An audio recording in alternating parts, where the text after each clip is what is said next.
أعوذ بالله من الشيطان الرجيم. قل هذه سبيلي أدعو إلى الله على بصيرة أنا ومن اتبعني وسبحان الله وما أنا من المشركين.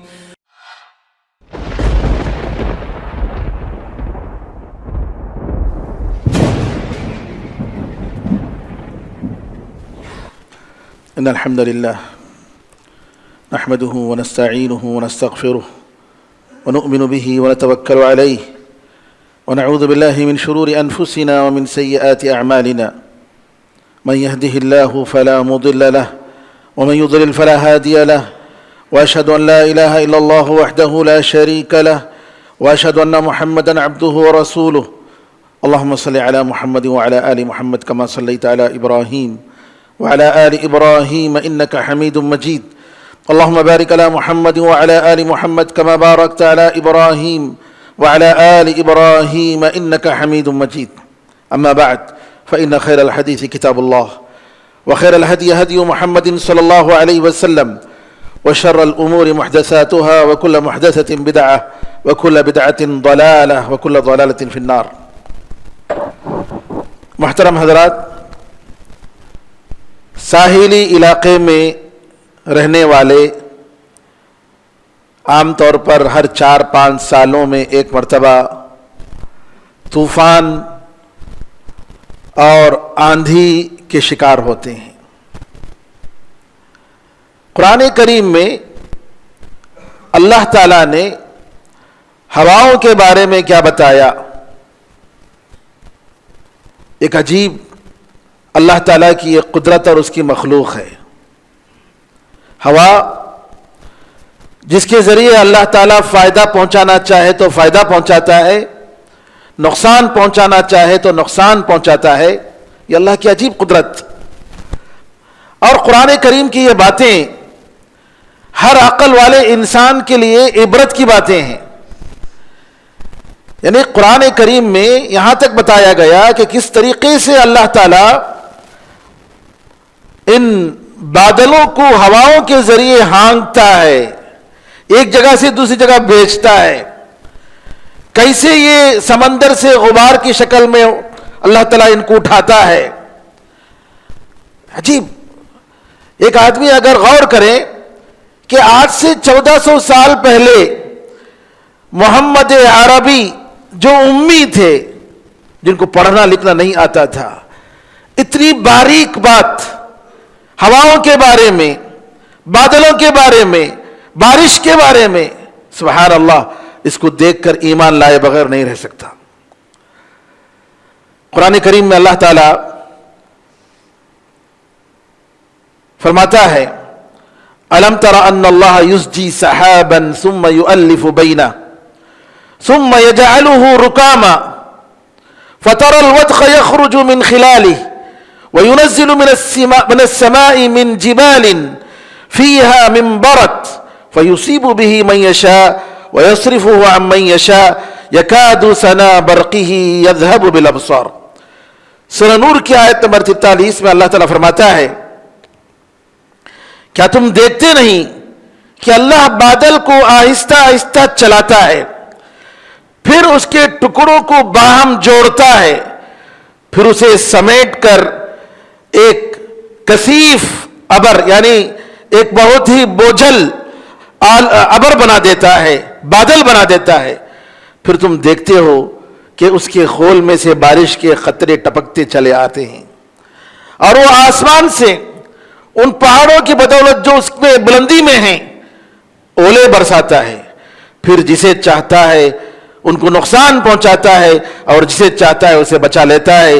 اس کی بجلی کی چمک نگاہوں کو خیرہ کیے دیتی ہے. یعنی اس کی بجلی کی چمک ایسی ہے کہ قریب ہے کہ نگاہیں ختم ہو جائیں، نگاہوں کو یہ بجلی اچک لے اور انسان بغیر دیکھنے کے جو ہے اندھا بن کر رہ جائے. اللہ تعالیٰ نے ہمیں قرآن کریم کی ان آیتوں میں غور و فکر کرنے کا حکم دیا. قرآن کریم میں اللہ تعالیٰ نے ہواؤں کے لیے عام طور پر 2 لفظ استعمال کیا. حقیقت میں ایک لفظ ہے لیکن ایک سنگولر ہے ایک پلورل ہے. ریح یہ سنگولر ہے، ریح کا مطلب ہوا، اور پلورل ریاح، جمع اس کی جو ہے ہوائیں. اکثر جگہوں میں، بلکہ سوائے ایک جگہ کے اکثر مقامات میں ریح کا لفظ جہاں بھی آیا ہے سنگولر فارم میں، اس کا مطلب عذاب کی ہوا ہے، عذاب کے لیے بھیجا گیا.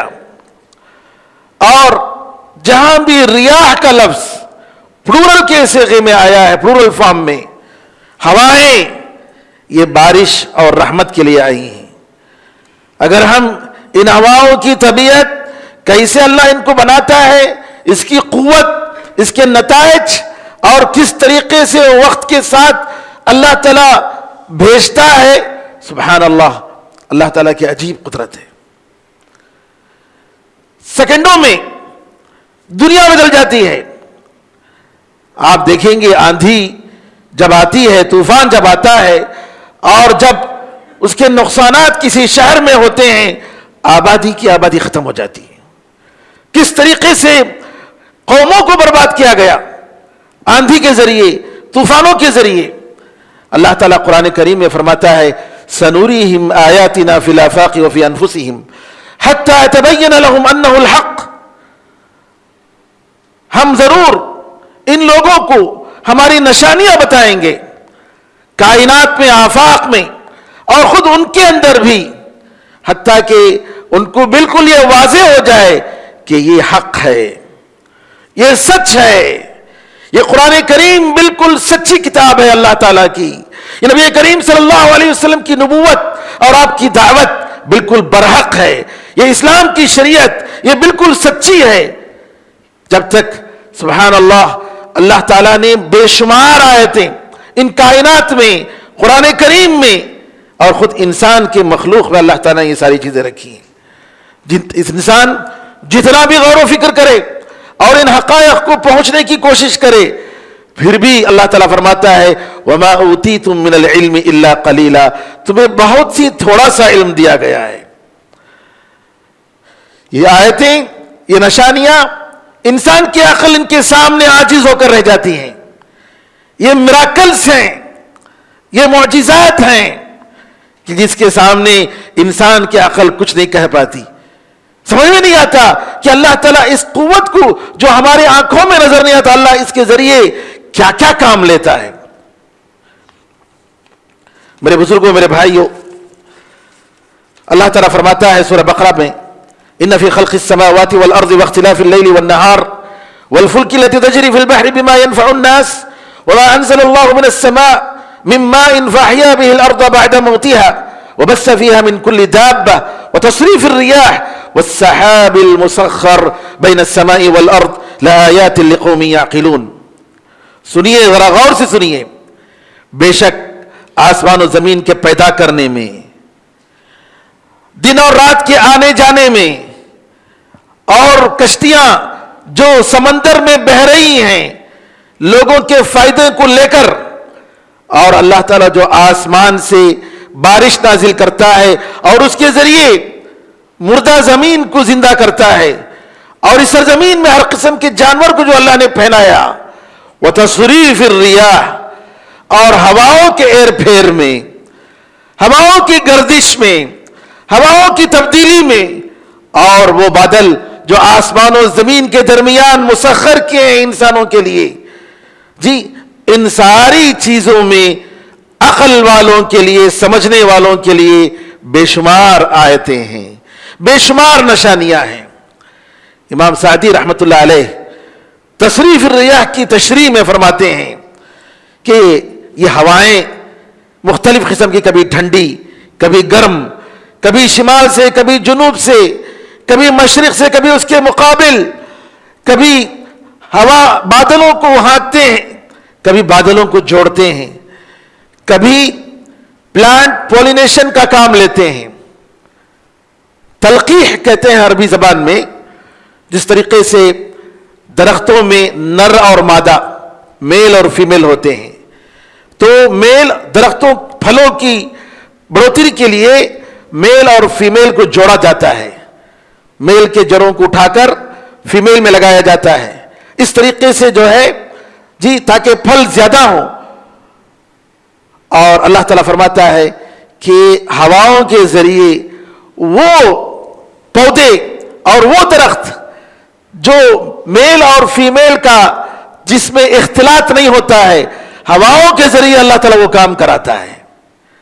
علماء فرماتے ہیں کہ درختوں میں اور پودوں میں جو میل اور فیمیل کے جو اختلاط ہوتے ہیں، جو جوڑ ہوتے ہیں، اس میں مختلف شکلیں ہیں.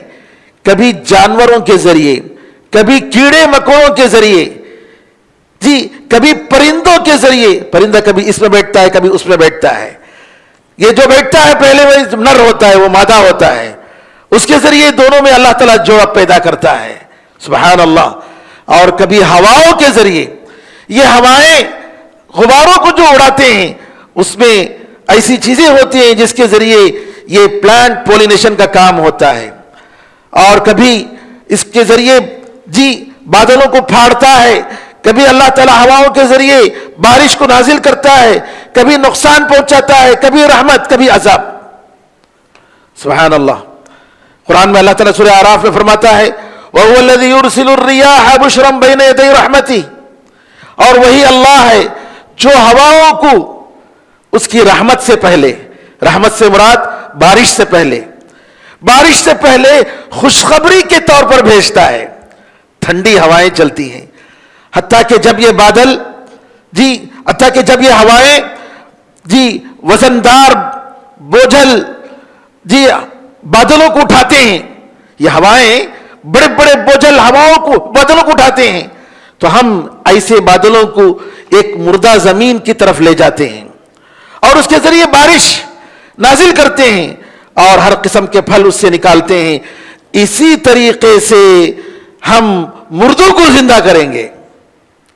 اللہ فرماتا ہے جس طریقے سے اللہ مردہ زمین کو، بنجر زمین کو اللہ تعالیٰ دوبارہ زندہ کرتا ہے، وہ خشک زمین، وہ سوکھی زمین جس کے درخت پھر سوکھ گئے، جہاں کسی قسم کی زندگی نہیں، اللہ تعالیٰ بارش کے ذریعے دوبارہ اس زمین کو زندہ کرتا ہے. اللہ فرماتا ہے کہ مرنے کے بعد قیامت کے دن زندہ کرنا یہ بالکل اسی طریقے سے ہے لعلکم تذکرون، تاکہ تم عبرت حاصل کرو، نصیحت حاصل کرو. بارش اور ہواؤں کا ہانکنا یہ کام ہواؤں کا ایک کام ہوتا ہے جی. اور اسی طریقے سے دوسرا ایک کام ہوتا ہے کہ اللہ تعالیٰ نے فرمایا کشتیوں کو ایک جگہ سے دوسری جگہ ہانکتا ہے. وَمِنْ آيَاتِهِ الْجَوَارِ فِي الْبَحْرِ كَالْأَعْلَامِ، اللہ کی نشانیوں میں سے بڑی بڑی کشتیاں ہیں جو سمندر میں پہاڑوں کی طرح ہیں. إِن يَشَأْ يُسْكِنِ الرِّيحَ فَيَظْلَلْنَ رَوَاكِدَ عَلَى ظَهْرِهِ، اور اگر اللہ تعالیٰ چاہے تو ہوا بند کر دے اور یہ کشتیاں سمندروں پر رکی رہ جائیں، حرکت نہ کریں. ان فی ذلک لآیات لکل صبار شکور، یقیناً اس میں ہر صبر کرنے والے شکر گزار کے لیے نشانیاں ہیں. ایک صاحب بتاتے ہیں کہ سمندر میں جو لوگ کشتیوں میں جاتے ہیں اور اسی طریقے سے جو سمندر میں مچھلی کا شکار کرنے کے لیے جاتے ہیں، جب طوفان آتا ہے اور پوری طریقے سے اوپر سے اندھیرا اور نیچے سے اندھیرا، سبحان اللہ، اللہ تعالیٰ کی عجیب قدرت، اور انسان پوری طریقے سے اللہ تعالیٰ کی طرف مائل ہو جاتا ہے. اے اللہ تیرے سوا کوئی نہیں جو اس مصیبت سے مجھے نجات دے. اور یہی فطرت کی بات تھی جو کفار مکہ کے بارے میں بھی اللہ نے فرمایا فَإِذَا فَرَكِبُوا فِي الْفُلْكِ دَعَوُا اللَّهَ مُخْلِصِينَ لَهُ الدِّينَ، جب یہ کفار مکہ قریش جب یہ لوگ کشتیوں پر سوار ہوتے تو اللہ تعالیٰ کو بڑی اخلاص کے ساتھ پکارتے تھے، اللہ کے ساتھ کسی کو شریک نہیں ٹھہراتے. یہ فطری بات ہے، ہر انسان کے اندر یہ فطرت میں یہ موجود ہے. اسی طریقے سے ہوائیں انسان کے اندر خوشیاں لاتی ہیں. اور ابن جوزی رحمۃ اللہ علیہ اپنی کتاب زاد المسیر میں فرماتے ہیں کہ قرآن کریم سورہ روم میں اللہ تعالیٰ نے فرمایا وَمِنْ آيَاتِهِ أَن يُرْسِلَ الرِّيَاحَ مُبَشِّرَاتٍ، اللہ تعالیٰ کی نشانیوں میں سے ایک نشانی یہ ہے کہ اللہ تعالیٰ ہواؤں کو خوشخبری کے طور پر بھیجتا ہے. وَلْيُذِيقَكُم مِّن رَحْمَتِهِ، تاکہ تمہیں اس کی رحمت سے تمہیں چکھائے، اس کی نعمت تمہیں عطا فرمائے. وَلِتَجْرِيَ الْفُلْكُ بِالرِّيَاحِ بِأَمْرِهِ، تاکہ کشتیاں اللہ کے حکم سے چلیں. وَلِتَبْتَغُوا مِنْ فَضْلِهِ، تاکہ تم اللہ کے فضل سے تلاش کرو، یعنی تجارت کرو. یا کشتیاں جس میں جاتے ہیں بڑی بڑی ادھر کے سامان ادھر لے کر جاتے ہیں، تجارت بڑی ہوتی ہے. اور اس طریقے سے اللہ تعالیٰ کا فضل جو سمندروں میں ہے اس کو تلاش کرتے ہیں. وَلَعَلَّكُمْ تَشْكُرُونَ، اور تاکہ تم شکر ادا کرو. میرے بزرگوں، میرے بھائیوں، کچھ مختصر سے احکام، اہم مسائل ہواؤں کے تعلق سے سن لیجئے. نبی کریم صلی اللہ علیہ وسلم فرماتے ہیں کہ یہ ہوا اور آندھی یہ اللہ تعالیٰ کی قدرت میں سے ہے، اللہ کی رحمت لے کر آتی ہے اور عذاب بھی لے کر آتی ہے. جب تم دیکھو تو اس کو گالی مت دو، اور اللہ تعالیٰ سے اس ہوا کے خیر کو مانگو اور اس کے شر سے پناہ مانگو. تو آندھی کو گالی دینا، ہواؤں کو گالی دینا، یا اللہ تعالیٰ کی کسی بھی مخلوق کو گالی دینا، جی اللہ ہے کہ جس کو اللہ تعالیٰ نے جس کا حکم دیا ہے یہ جائز نہیں ہے. اسی طریقے سے آندھی کے موقع پر نبی کریم صلی اللہ علیہ وسلم دعا کرتے تھے، اللہم انی اسألک خیرہا وخیر ما فیہا، اے اللہ تو اس ہوا میں جو خیر رکھا ہے وہ خیر میں مانگتا ہوں جی، اور اس کے خیر کو میں مانگتا ہوں، اور اس کے اندر جو خیر رکھا ہے وہ مانگتا ہوں. وخیر ما ارسلت بہ، اور یہ ہوا جس خیر کے ذریعے بھیجی گئی ہے اے اللہ وہ خیر میں مانگتا ہوں. واعوذ بک من شرہا، اے اللہ اس ہوا کے شر سے میں پناہ مانگتا ہوں. وشر ما فیہا، اور اس میں جو شر ہے برائی ہے اس سے میں پناہ مانگتا ہوں. وشر ما ارسلت بہ، اور جس شر کے ذریعے ہوا بھیجی گئی ہے اس سے میں پناہ مانگتا ہوں. اور بعض روایتوں میں آتا ہے کہ نبی کریم صلی اللہ علیہ وسلم دعا کرتے تھے، اللہم لقحا لا عقیما، اے اللہ اس ہوا کو فائدہ مند بنا، نقصان دینے والا نہ بنا. اور نبی کریم صلی اللہ علیہ وسلم کے بارے میں آتا ہے کہ جب ہوائیں چلتی تو آپ کے چہرے پر بڑے فکر مند آثار نظر آتے، پریشان ہوتے، لیکن جب بارش شروع ہوتی تو خوش ہو جاتے.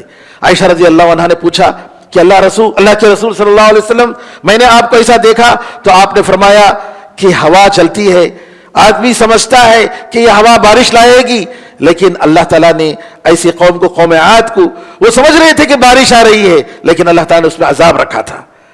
اس لیے میں اللہ تعالیٰ سے ڈرتا ہوں کہ کہیں ایسا نہ ہو کہ یہ آندھی یا ہوا میری امت پر عذاب بن جائے. اس کو امام مسلم نے روایت کی. اسی طریقے سے ہوائیں، سخت ہوائیں جب چلتی ہیں اور بارش جب ہوتی ہے، مسلسل بارش، ایسا نہیں کہ جو ہے کبھی بڑی بس ختم ہو گئی، نہیں، بارش کا دن جیسا کہ پرسوں ایک دو دن پہلے تھا کہ جو ہے مسلسل رک رک کر بارش ہو رہی تھی. یعنی اسلام کی شریعت کی آسانی اور اللہ کی رحمت دیکھیے. ایسی صورتوں میں نماز جمع کرنے کی اجازت دی گئی ہے. ظہر عصر ایک وقت میں جمع کر سکتے ہیں، اور مغرب اور عشاء ایک وقت میں جمع کر سکتے ہیں. اور اسی طریقے سے روایتوں میں آتا ہے کہ حی علی الصلاح حی علی الفلاح کے بدلے میں صلو فی رحالکم، کہ اپنے گھروں میں نماز پڑھ لو، یہ جو ہے بولنا چاہیے بارش کے موقع پر. اور اسی طریقے سے سخت ہواؤں کے موقع پر بھی اسی طریقے سے حکم دیا گیا ہے. علماء نے کہا کہ اگر میدان میں انسان کو پیشاب کرنے کی ضرورت پڑ گئی تو ایسی جگہ میں پیشاب نہ کرے کہ ڈائریکشن، ہواؤں کا ڈائریکشن اس کے خلاف ہو، کہیں ایسا نہ ہو کہ اس کے ذریعے اس کے پیشاب کے چھینٹے اس کے بدن پر پڑے اور وہ نجاست ہو جائے. اور اللہ تعالیٰ نے ہواؤں کو انبیاء کے لیے مسخر کیا تھا، جن میں سلیمان علیہ السلام ہیں. سلیمان علیہ السلام کو اللہ نے مسخر کیا، 1 مہینے کی مسافت جی ہواؤں میں صبح کے وقت میں چلتے اور 1 مہینے کی مسافت واپس آ جاتے شام کے وقت میں. اتنی بڑی جو ہے اللہ تعالیٰ نے ان کو جو معجزہ ان کو عطا فرمایا تھا سلیمان علیہ السلام کو. اور خود نبی کریم صلی اللہ علیہ وسلم کو آپ فرماتے ہیں نصرت بالصبا، صبا کا مطلب سحر کے وقت میں، صبح کے پہلے کے وقت میں جو ہوا چلتی ہے اس کو صبا کہا جاتا ہے، جو مشرق سے چلتی ہے. رسول اللہ صلی اللہ علیہ وسلم نے فرمایا اللہ نے مجھے صبا کے ذریعے، بات صبا کے ذریعے اللہ نے میری مدد فرمائی، اور قوم عاد کو اس کے مقابل دبور کے ذریعے اللہ تعالیٰ نے برباد کر دیا. تو اس طریقے سے اللہ تعالیٰ بار بار پوچھتا ہے کہ کیا تم بے خوف ہو گئے؟ آمنتم من فی السماء ان یرسل علیکم حاصبا فستعلمون کیف نذیر. کیا تمہیں ڈر نہیں ہے اس بات سے کہ اللہ تعالیٰ تم پر پتھر کی بارش بھیجے؟ تم دیکھ لو گے کہ میرا ڈرانا کیسا ہے، میرا ڈرانا کیسا ہے. سبحان اللہ. تو انسان کو چاہیے کہ ان اللہ تعالیٰ کی نشانیوں سے عبرت حاصل کرے، اللہ سے خوف کرے، اللہ سے ڈرے اور اللہ تعالیٰ کی قربت حاصل کرے، بجائے اس کے کہ ہم ایسے موقعوں پر نعوذ باللہ گناہوں میں مبتلا ہوں اور ہماری معصیت پہ ہماری زندگی گزرے. ان اوقات میں توبہ کرنا چاہیے، ان اوقات پہ اللہ تعالیٰ کی رحمت کی دعا کرنی چاہیے. بارش کے موقع پر نبی کریم صلی اللہ علیہ وسلم دعا کرتے تھے، اور اسی طریقے سے بارش جو پہلی مرتبہ پڑتی اس کو پکڑ کر اپنے بدن پر اپنے چہرے پر آپ ملتے تھے. صحابہ نے پوچھا تو آپ نے فرمایا کہ اللہ تعالیٰ کی طرف سے ابھی ابھی یہ بارش آئی ہے، رحمت آئی ہے، تو اس لیے میں چاہتا ہوں کہ میرے بدن میں اس کو لگاؤں. تو میرے بھائیوں، ہمارا فرض ہے کہ ہم اللہ تعالیٰ کا خوف کریں اور ان واقعات سے عبرت حاصل کریں. قرآن کریم میں ایسی بے شمار نشانیاں ہیں. اللہ تعالیٰ سے دعا ہے کہ اللہ تعالیٰ ہم سب کو قرآن کریم پڑھنے، سمجھنے، اس پر عمل کرنے کی توفیق عطا فرمائے. آمین ارحم الراحمین. بارک اللہ لنا ولکم فی القرآن العظیم ونفعنا وإیاکم بالآیات والذکر الحکیم انہ تعالی جواد کریم ملک رؤوف رحیم رب حلیم.